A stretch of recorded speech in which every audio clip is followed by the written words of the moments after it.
You are listening to the Move the Dirt podcast. The information provided in this podcast is for educational purposes only. It is not intended to provide medical, legal, or any other professional advice. You should always seek advice from an appropriately qualified and experienced professional.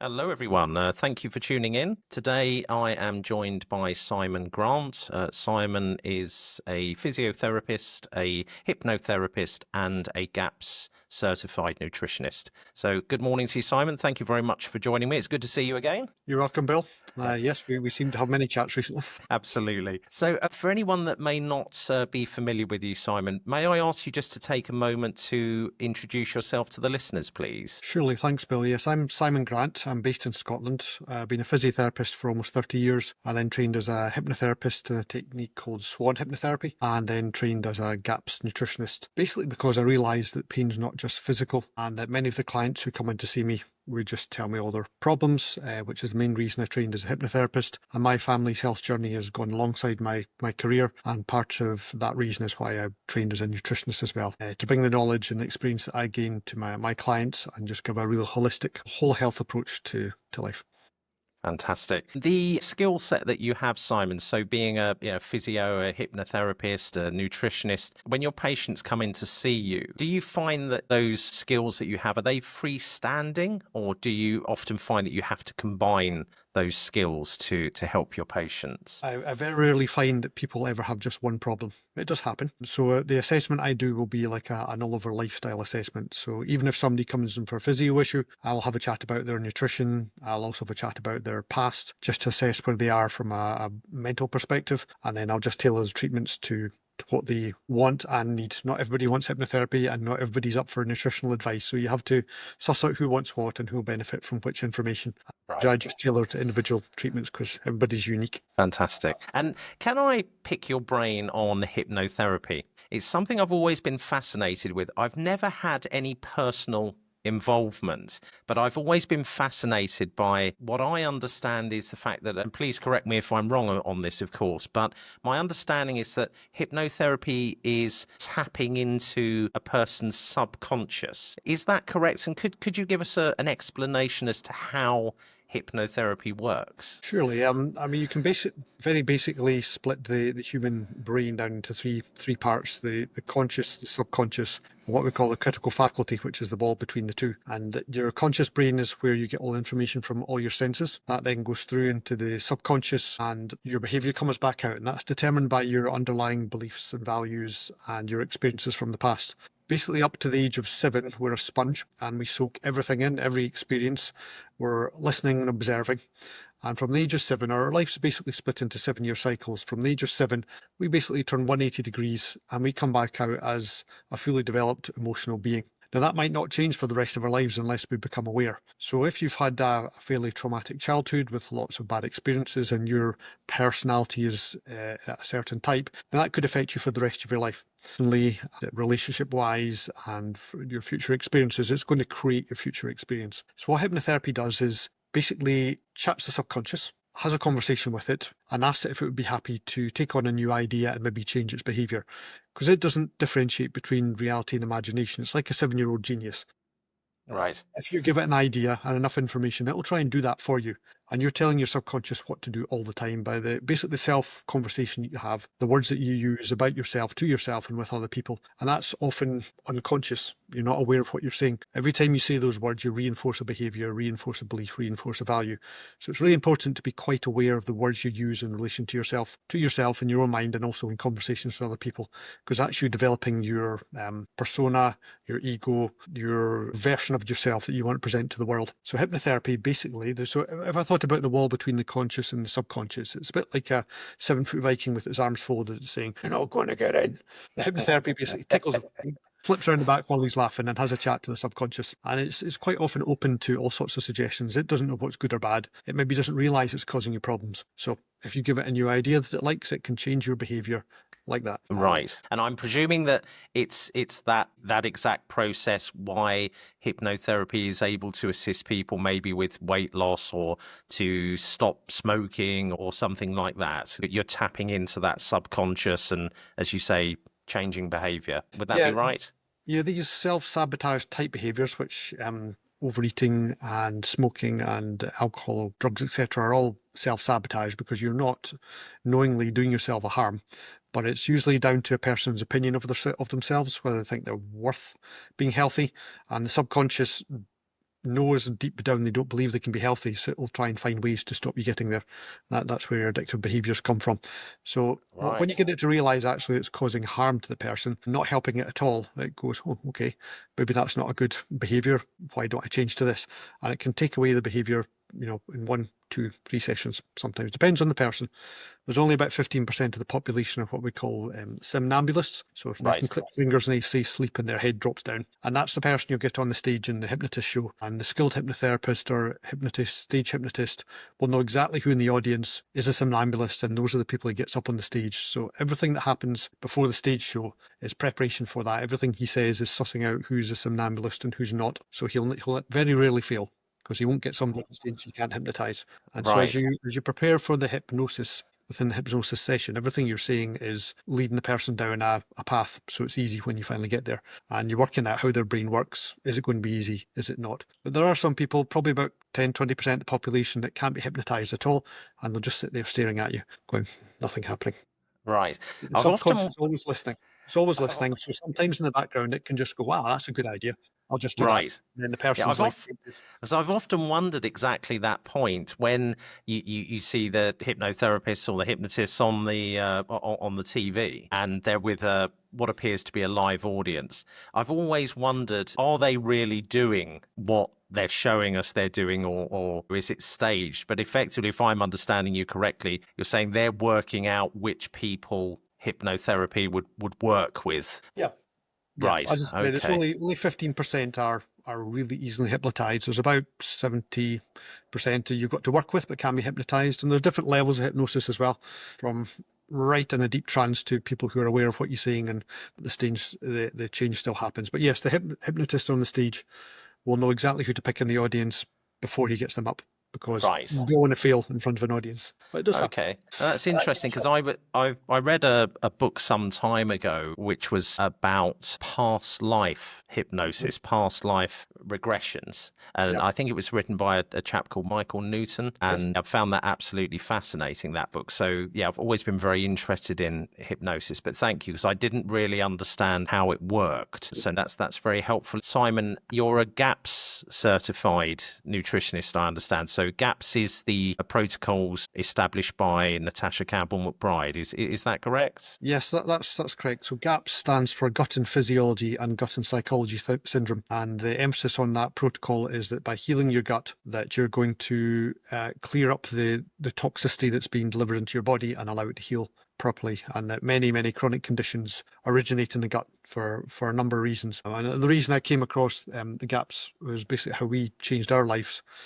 From a health point of view, my youngest son has autism, and we've tried many things over the years to give him the best experience of life, and nutrition is a big part of that. So we've been vegetarian, vegan, and raw vegan, and they didn't really help any of us really. So my partner Melly came across carnivore diet about just over 2 years ago now, and with a lot of persuasion she managed to get me to try it for 30 days, and I felt so much better. I continued, and steadily every health issue that I had previously has got less and less, and started to heal. And Mikey, who's the youngest, he's basically improved beyond all recognition. The meltdowns have gone. He has tic syndrome, and that's improved about 80%.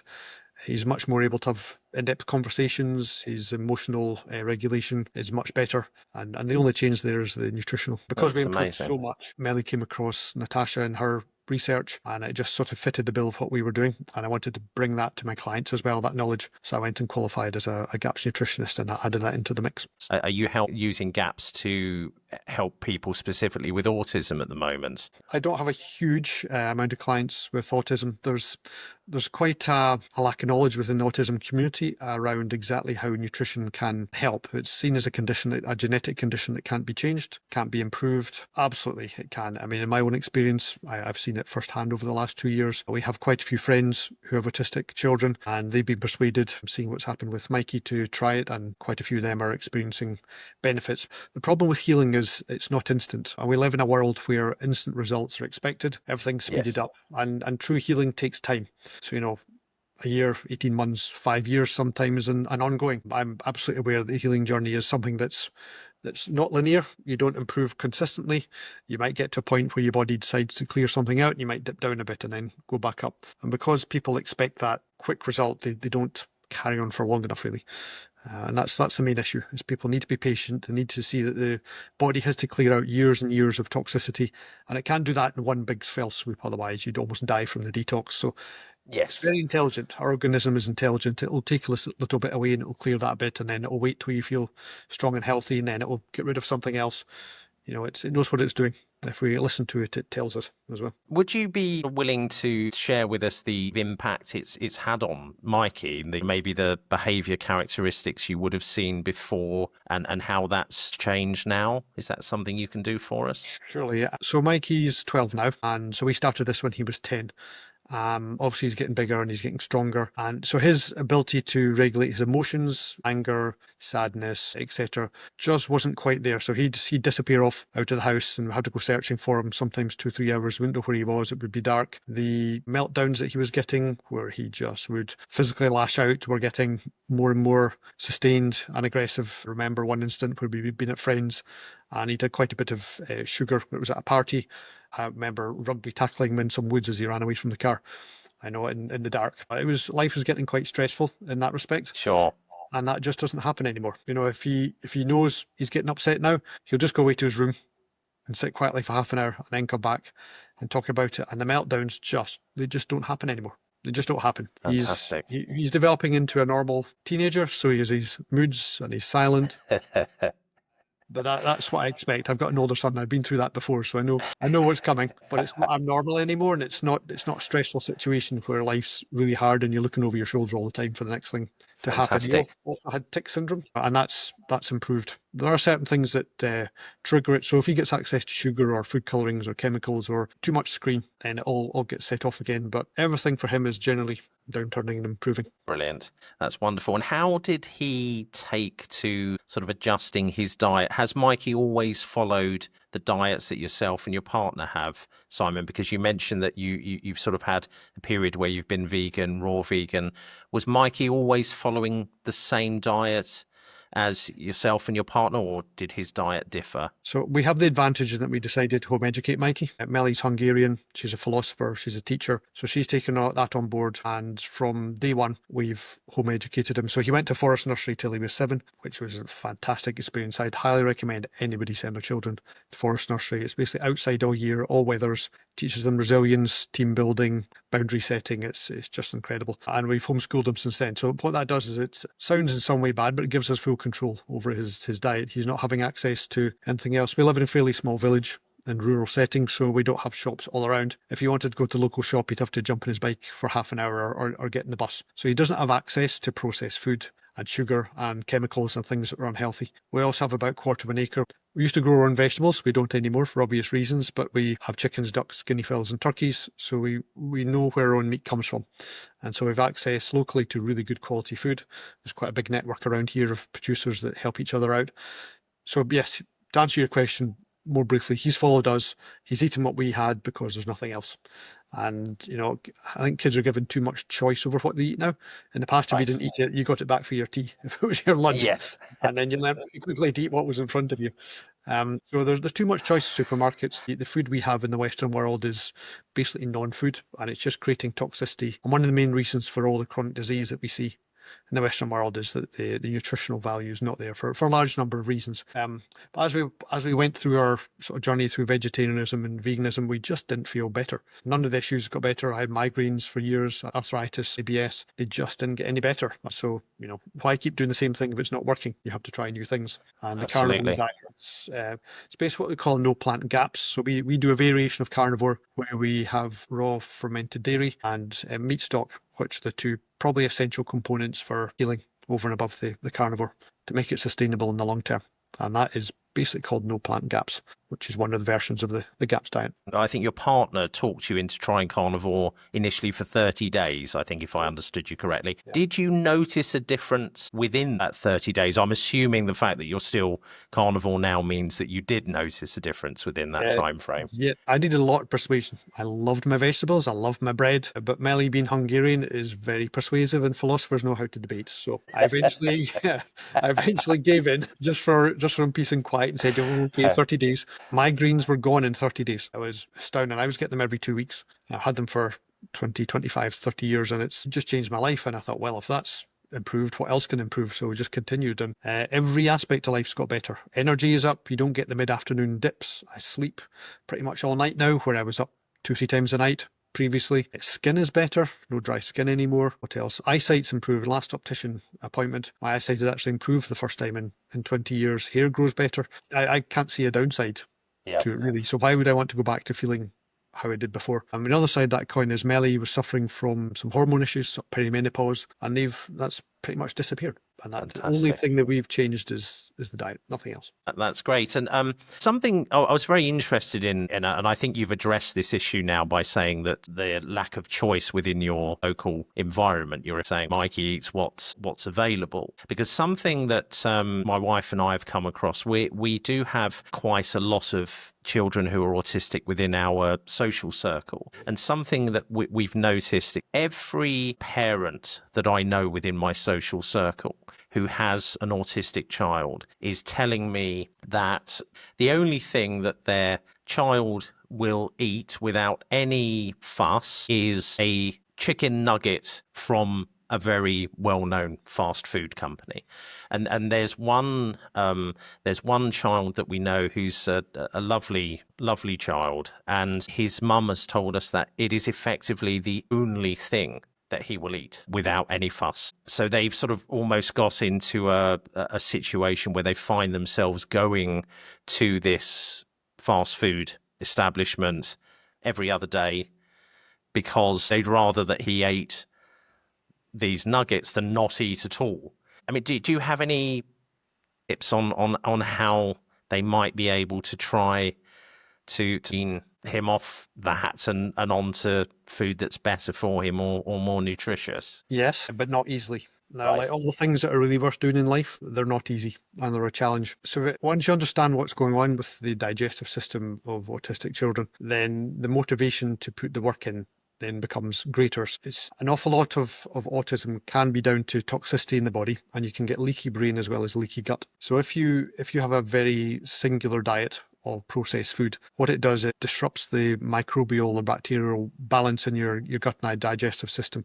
And that's basically where all our nutrition comes from. So everything you put in your mouth becomes part of you.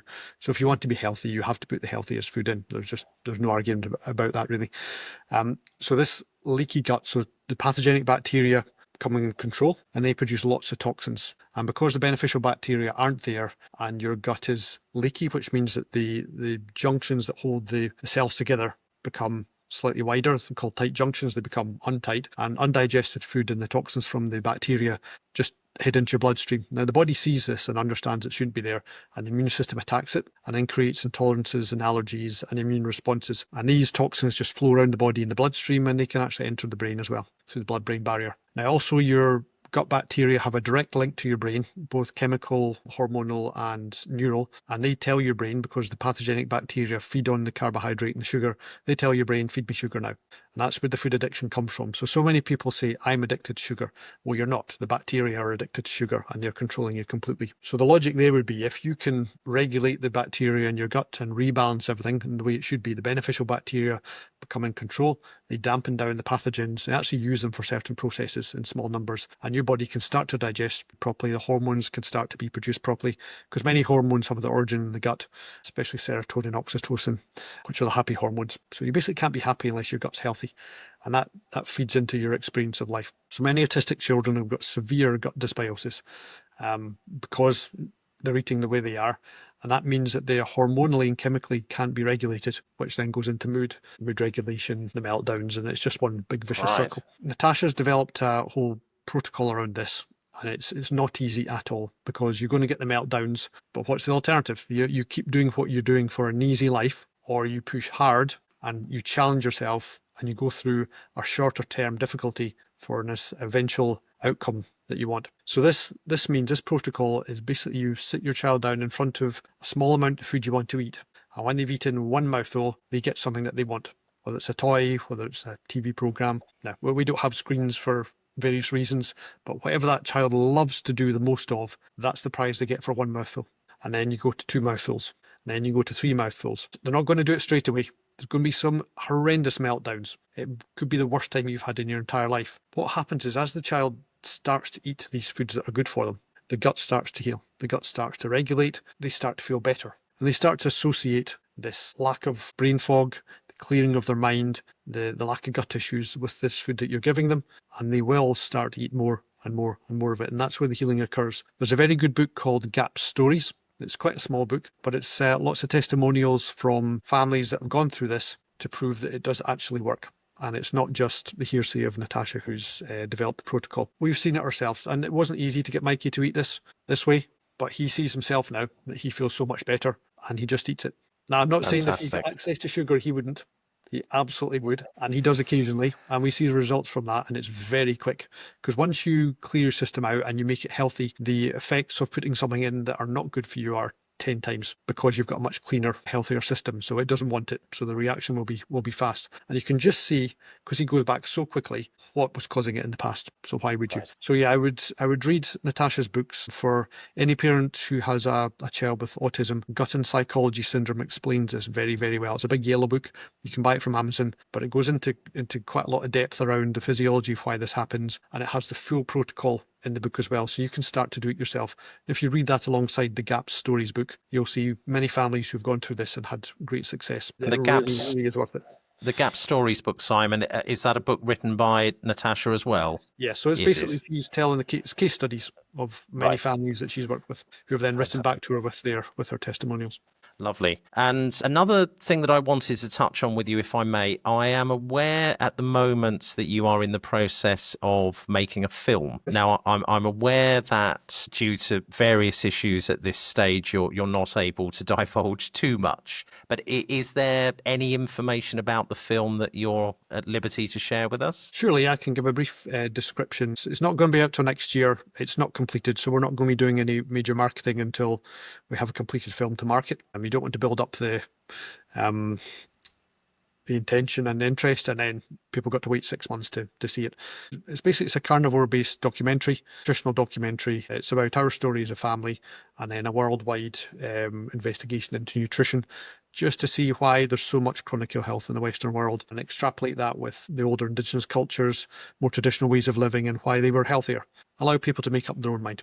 That's the basis of it. We'll be able to see more about it towards the end of the year. So maybe we can come back on and have a deeper conversation just about that. Wonderful. That's fantastic, Simon. Thank you.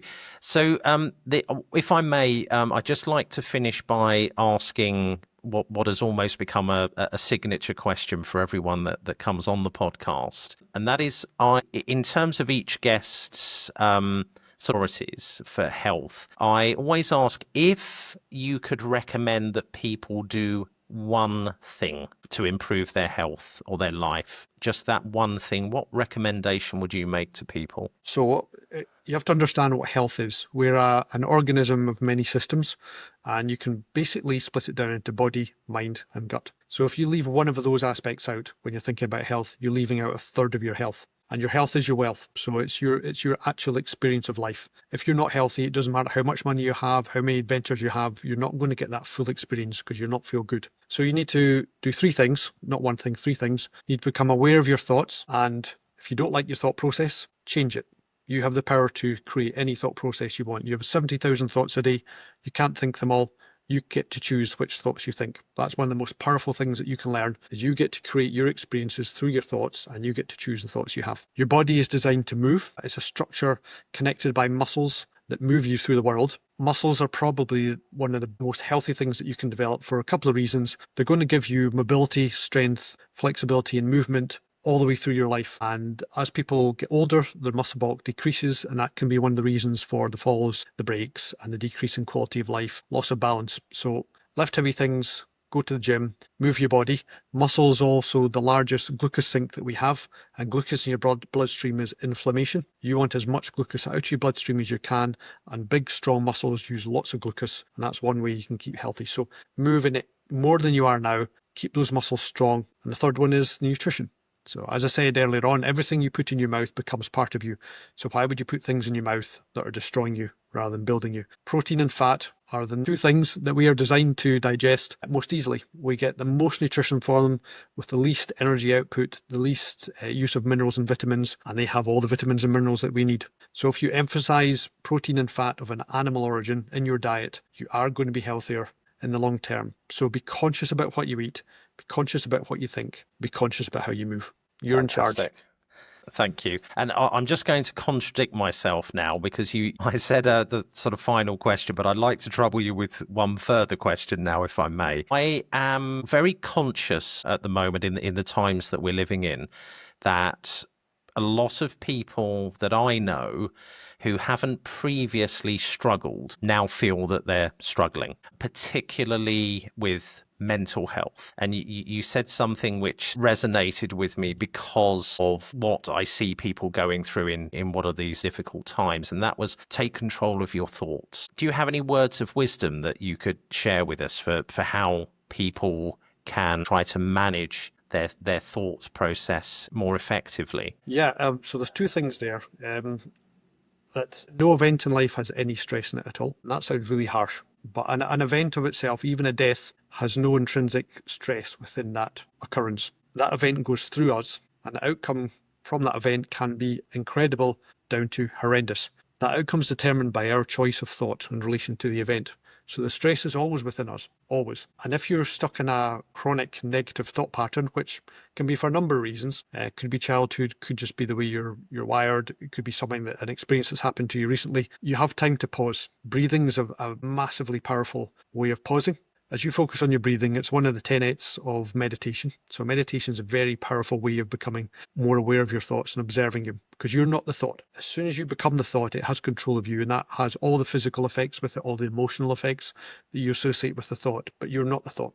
As soon as you observe it, it has no control of you whatsoever. It's over here somewhere. It's not in here. And you can look at that thought and you can go, no, what's another thought I can have here? So if you combine those two things, as soon as you feel that negative thought pattern coming on, which will have the physical tension and stress and the feelings of unhappiness and even the pain in the chest, digestive issues, you'll recognize it as soon as it happens. Just breathe.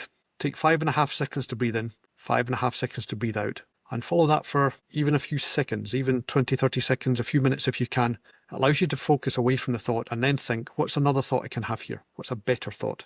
And that can just break the cycle. So that's a very, very powerful thing that you can do. Other thing is that life is hectic now. We're in an isolated society, and the word I'd use there is connection, and that runs through everything that I do. Connection is one of the most important things for human beings on all levels, from micro right down to connecting with the bacteria in your gut and helping them, all the way up to be connecting on a global level. Human beings are connected on all levels. So isolationism, which is sitting at home watching the TV, which is not going out, which is not seeing family, not seeing friends, not helping other people, is isolation. But that is the connection that we need. Connecting to other human beings in support groups, can help each other out, is probably the second most important thing that you can do. So become self-aware, look after yourself first. Your health is the absolute key to this. Love yourself first, because you can't love anybody else unless you completely love yourself. A lot of people that I treat, as soon as I say that phrase, they start to cry. The tears just stream down their face, because deep inside they realise that they don't. If you can't love yourself completely, how can you love anybody else? How can you have enough love to give? So the number one person for you to concentrate on, care for, and love is you. Start there first, and then everything else is connected. As you change, everything else around about you changes. The connections grow, the energy you put out improves, and your subconscious, as I said earlier, is like a 7-year-old genius. It's waiting for you to tell it what to do, and you tell it what to do all day, every day, by your thoughts about yourself and your thoughts about the rest of the world. It wants lots of information. So if you can give it a really clear guidance, and the senses are the best way. So the best analogy is you go into a car showroom to buy a new car, and you see the car that you love, and you see the colour, and it's bright and shiny, and you hear the click as you open the door, and you feel the door opening, and you sit in it, and the leather seats sort of hug you, and you have the new car smell. Every sense is used there. Now, every day for the next week, you're going to see that new car everywhere, because your subconscious has got so much essential information. It knows exactly what you want, and it tries to show you that. And that is basically the way to live your life. Visualize really clearly in as many ways possible about what you actually want to happen.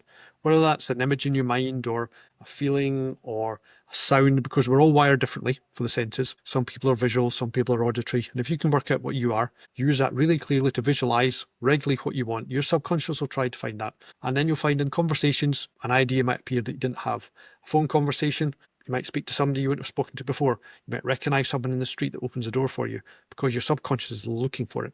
So take control, pause and breathe, think another thought, a better thought, connect to people around about you that lift you up and have a similar way of being that you want to be, and everything will start to move in the right direction. The number one thing here is you're in complete control of this. Nobody else. You get to create your life in every way. Fantastic. Thank you. And the issue of connection, Simon, this is again something that people are saying to me, that they do feel disconnected. I'm hearing sort of lifelong friends of mine for the first time. I mean, I'm 50 now. I've still got, friends that I went to school with that I'm still close to. And for the first time that I can ever remember, they're saying to me, I've just got to the point where I feel so disconnected. I just don't want to go out. I don't want to socialize. Do you have any thoughts on how? Because my sort of feeling and conversations I've had with them, and I think pretty much what you just alluded to, that you've got to find connection with almost like a tribe, people that are, common interests, common values. But in all honesty, I've struggled when they say to me, how do I find that circle? Do you have any thoughts on that? How sort of people can try and establish connections with like-minded people? Yeah. So the human brain only needs to hear something from an authority figure 4 times before it believes it as a truth. The main thing I'd say is turn off your screens. Get rid of your telly. Put an app on your phone that limits your social media time, because they want your attention. They are corporate entities that want you to be on there all the time. And what's the biggest way to get attention is to show negativity. And if you see constant negativity and all around you all the time, it starts to breed that thought process in your mind. So screens have only been around for not even 100 years, 2 generations at the most. For thousands and thousands of years before that, humans survived without them. How do they communicate? By actually being in each other's company. On so many levels, that's what we need. Pheromonic level, on eye contact level, on a body language level, on a communication level, being in the company of other human beings that you get on with is one of the biggest rushes there is. So put your screen off and get out. If you're going to use the screen, use it to find common people. There's groups all over the place who have common interests. Another thing is try something new. Now, how do people know what they like? How do they find out about themselves? By having new experiences. Work out what you would love to do, what you've never done, what you've always wanted to do. Find a way to do it. Even if you don't have an awful lot of money, there's often support groups out there, free groups who'll give you free trials of things. And that's how you meet people. Get out of your house, go out into the fresh air. We do live in Scotland, so it's here, so it's not fresh all the time. But there's communities all over the place, and unless you start to look for them, they're not going to find you. But nobody's going to come knocking on your door going, do you want to come and join my group? You have to go and look for them. And they are out there 100% guaranteed. It may not work first time, second time, third time. Well, you just keep going. Try something new, try other people. When was the last time you went and knocked on your neighbour's door? Said, did they want to come for a cup of coffee? Did they need any help? Have you ever organised anything in the local community, a barbecue, or joined a group that you'd never joined before? There's lots of people out there in the same way, and everybody's wanting that connection, but it needs somebody to start the connection. And most people don't want to take responsibility of doing that. But it just needs one person to send a message out in a WhatsApp group, or go knock on a few doors, or put some flyers through and say, oh, would you like to meet up for this or that? And it's just start something. You've just got to take action. If you think of three ways that life's created, is we think a thought, we speak the thought, we do the thought. So many people think the thought, never speak it, and never take the action. Nothing ever happens without action. So if you're feeling isolated and not in control of your life, disconnected, who's going to change that? You. Yeah, fantastic. Have a new thought, do something different, make a connection with somebody that you haven't before, reconnect with somebody that you had in the past. Most people wait for other people to get in touch with them. Just think of someone you've not been in touch with for a while. reach out, say hi, how you doing? Do you want to meet up for coffee? What's going on? Who knows? It may lead to nothing, but it may lead to communication and conversation, and they know somebody who knows somebody who knows somebody. Everybody's got a network. Wonderful, thank you. And Simon, if people would like to find out more about the work that you do, how do they go about finding you? So my business is called Health and Fitness Scotland. So you can look up that and find us on the website. You can get in touch with me through healthfitnessscotland@gmail.com or simon@hfs.scot or on social media. And I'll actually be starting a podcast reasonably soon, so I may see you there, but on the other side of the seat. Wonderful. And I understand you're also speaking at the Keto Brain Health Clinic in Edinburgh in October. Is that correct? Yes, I was hoping to be there in person, but depending on our visa for the US, I may be in the US. So I'll either be there in person and be able to network and shake hands, or I'll be coming in remotely on a screen. So really looking forward to that. There's some incredible speakers there, some really knowledgeable people. So if anybody wants to know more about how diet can improve your mental function, check that out and buy a ticket. It's really be worth it. Fantastic. Well, Simon, it's been an absolute pleasure to speak with you this morning, and I'm sure we'll have many more conversations between us. I'm sure. Thanks again. It's been wonderful, and enjoy the rest of your day. Thanks, Bill. Been a pleasure speaking to you. Take care. Bye for now. Bye.